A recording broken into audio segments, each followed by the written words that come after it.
Welcome to साइमस्नो। आज का जो एक्सपेरिमेंट है वो है डिफ्रैक्शन। जैसे कि लाइट के कई सारे बिहेवियर होते हैं, रिफ्लेक्शन, रिफ्रैक्शन, इंटरफेरेंस, कई सारी चीज़ें होती हैं, वैसे उनमें से एक है डिफ्रैक्शन। तो आज जरा डिफ्रैक्शन को देखते हैं कि डिफ्रैक्शन क्या है। उसके एक्सपेरिमेंट को कई लोगों ने किया है। सिंगल स्लिट से हम एक स्लिट बनाते हैं जिससे हम एक लाइट बीम को पास करते हैं, फिर देखते हैं कि वो लाइट बीम स्प्रेड हो जाती है, फ्रिंजेस में डार्क फ्रिंज, ब्राइट फ्रिंज बनती है, उसमें ये सब कुछ होता है। लेकिन हमने थोड़ा सा इम्प्रोवाइज़ किया है इसमें। आज हमने सिंगल स्लिट नहीं लिया, हमने दो स्लिट्स को मिक्स कर दिया है। यानी कि अगर देखा जाए तो हमारे पास जो पहले स्लिट होती है वो कुछ ऐसी होती है, लेकिन हमने इस बार एक नई टाइप की स्लिट तैयार की है। देखते हैं उससे पैटर्न क्या आता है। और वो नई टाइप की स्लिट कुछ ऐसी है, एक प्लस साइन का गैप है उसमें। देखते हैं इससे कैसा पैटर्न बनता है। पहले हम उसके जो सिंगल स्लिट है उससे देखेंगे, उसके बाद वो जो क्रॉस स्लिट है उससे देखेंगे कि कैसा पैटर्न बन रहा है। तो उसके लिए हमें चाहिए क्या? हमें उसके लिए चाहिए दो चीज़ें। पहला तो स्लिट और दूसरा लेज़र्स। लेज़र बचपन में हम बहुत खेलते थे उसके साथ। तो मेले में जब भी जाओ तो लेज़र लिए बिना नहीं आता था मैं। तो लेज़र से एक्सपेरिमेंट होगा और स्लिट से। तो ये है मेरे पास में वो एपरेटस। यह है स्लिट जो कि दिख रहा होगा, इसमें एक गैप यहाँ पे दिख रहा होगा, एक प्लस टाइप का गैप है। और ये मेरे पास में वो लेज़र है, लेज़र गन।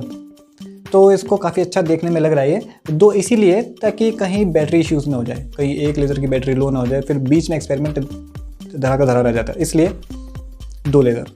अब देखते हैं ज़रा एक्सपेरिमेंट को पहले कि क्या क्या रिजल्ट हमें मिल सकते हैं। तो हमने जब सिंगल स्लिट से एक्सपेरिमेंट किए, इसके मतलब कि जब मैंने ऊपर या नीचे वाले स्लिट से एक्सपेरिमेंट किया वो मेरे लिए वर्टिकल है, और वर्टिकल स्लिट से जब मैं लाइट पास कर रहा हूँ, लेज़र की बीम पास कर रहा हूँ, तो मुझे एक हॉरिजॉन्टल पैटर्न देखने को मिल रहा है। फ्रिंजेस हॉरिजॉन्टल में देखने को मिल रहे हैं मुझे। लेकिन जब मैं हॉरिजॉन्टल स्लिट से पास कर रहा हूँ जो कि प्लस के साइड में है, वहाँ से जब मैं इस बीम को पास कर रहा हूँ तो मुझे ये फ्रिंजेस वर्टिकल में दिख रहे हैं, जैसा कि दिख रहा होगा। और ये कुछ फोटोग्राफ्स आए हैं उनसे, ऊपर वाले नीचे वाले, ये सब फोटोग्राफ्स आए हैं। लेकिन हमारा मेन काम तो है कि हम उस स्लिट के सेंटर से पास करें और देखें कि पैटर्न कैसा बनता है। मैं इन दोनों स्लिट को मिक्स कर रहा हूँ एक साथ, एक के ऊपर एक। तो मेरे ख्याल से ये पैटर्न भी मिक्स हो जाने चाहिए, यानी कि एक प्लस साइन का हमें पैटर्न मिलना चाहिए। और ये एक्सपेरिमेंट देखते हैं। तो ज़रा देखते हैं अब कि ये एक्सपेरिमेंट होगा कैसे। हमने इसके सेंटर में लेज़र बीम को डाल दिया है और थोड़ा फोकस इशू है, लेकिन वो भी ठीक हो जाएगा। तो देखें ज़रा, ये हाँ जैसा सोचा था वैसा ही साइन इसका बन रहा है, प्लस साइन में, क्योंकि वर्टिकल से हॉरिजॉन्टल फ्रिंजेस बन रही है और हॉरिजॉन्टल से वर्टिकल। ये तो हुआ इसमें। अब ज़रा लाइट को बंद करके देखते हैं, अभी थोड़ी लाइट है, अभी फुल डार्क करके देखते हैं कि कैसा पैटर्न बनेगा।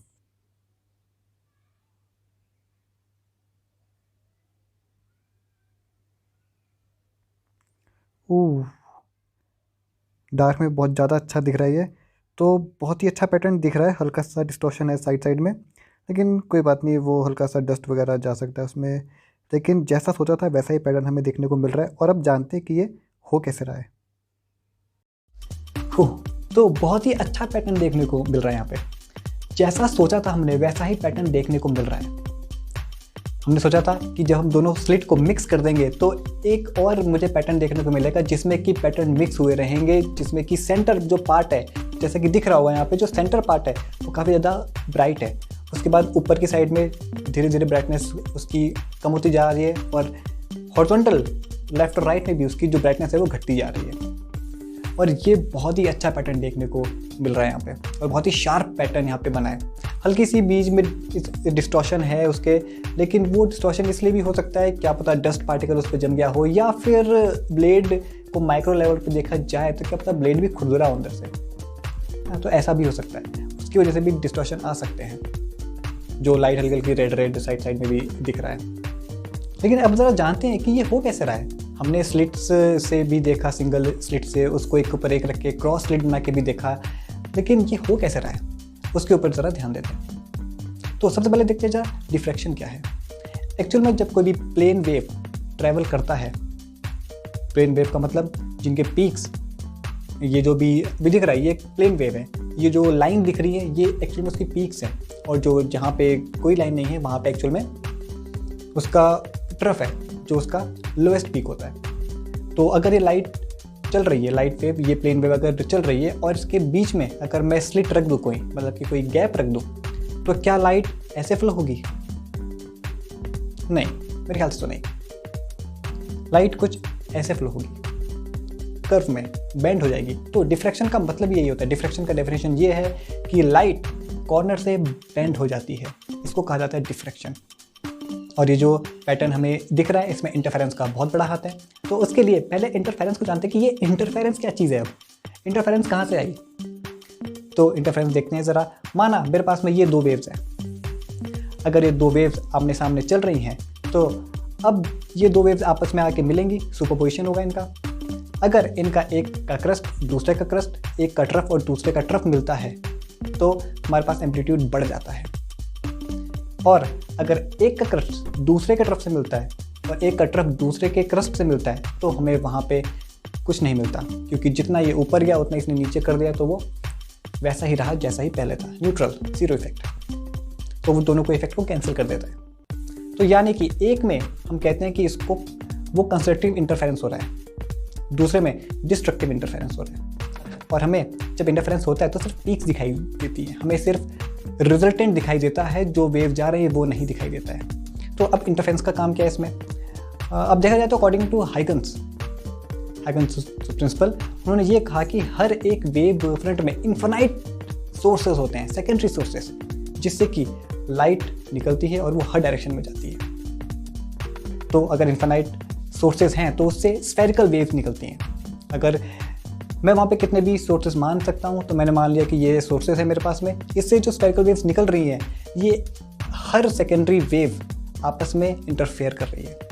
और जहाँ पे आपको ये कट दिख रहा है वहाँ पे पीक्स हैं, मतलब वहाँ पे कंस्ट्रक्टिव इंटरफेरेंस हो रहा है, वहाँ पे पीक्स दिख रही है हमें। अगर मैं इसी को इन्फिनाइट पॉइंट्स मान लूँ तो इसका मतलब कि ये इन्फिनाइट पॉइंट्स पे जहाँ पे वो कट कर रहा है वहाँ पे मुझे एक पीक दिखेगी। अगर इन्फिनाइट सोर्सेज हैं तो वहाँ पे एक और वेव दिखेगी मुझे, जो कि पिछले वाले के सिमिलर होगी। हम इसी से ये कह सकते हैं कि वेव आगे चल रही है, वेव को प्रोपागेट कर रही है। लेकिन अब जब यही वेव एक स्लिट से पास होगी तो क्या होगा? जब ये वेव एक स्लिट से पास होगी तो कॉर्नर्स के जो वेव्स होंगी, सेकेंडरी वेव्स, वो एब्जॉर्ब कर ली जाएंगी, लेकिन जो आगे पास होंगी वो कुछ ही वेव्स होंगी। इसका मतलब ये कि जो कॉर्नर्स की वेव्स हैं उनका इंटरफेरेंस करने के लिए उसके ऊपर या नीचे कोई भी दूसरी सेकेंडरी वेव नहीं है, और जो सेंटर की वेव्स हैं उनका इंटरफेरेंस करने के लिए कुछ वेव्स हैं, जिसकी वजह से कॉर्नर्स पे हमें एक बैंड पैटर्न मिलता है कि वो हल्का सा वहाँ पे सर्कुलर पैटर्न देखने को मिलता है, जिसकी वजह से हमें वो वेव्स बैंड होती हुई दिखती है। और जितनी छोटी ये स्लिट की विड्थ होगी उतना ही ज़्यादा मुझे बेंडिंग देखने को मिलेगी वेव्स में। और ये पैटर्न कैसे देखने को मिल रहा है? पैटर्न जब सेकेंडरी सोर्सेज से मेरे पास कुछ वेव्स निकली हैं तो वो वेव्स आपस में इंटरफेरेंस कर रही हैं, जिससे मुझे कुछ ऐसा पैटर्न देखने को मिल जाता है। मैंने आज तक बहुत सारे एक्सपेरिमेंट किए हैं, लेकिन ये वाला मुझे बहुत ही ज़्यादा अच्छा लगा है, क्योंकि ये बहुत ज़्यादा मिस्टीरियस है, बहुत ज़्यादा मैजिकल है। क्योंकि हम जब इसको बुक्स में पढ़ते हैं ना तो ऐसा लगता है हाँ ठीक है, फ्रिंजेस बन रही है, ठीक है, डार्क है ना, ब्राइट है, ठीक है, हम समझ गए, ठीक है, हटाओ इसे।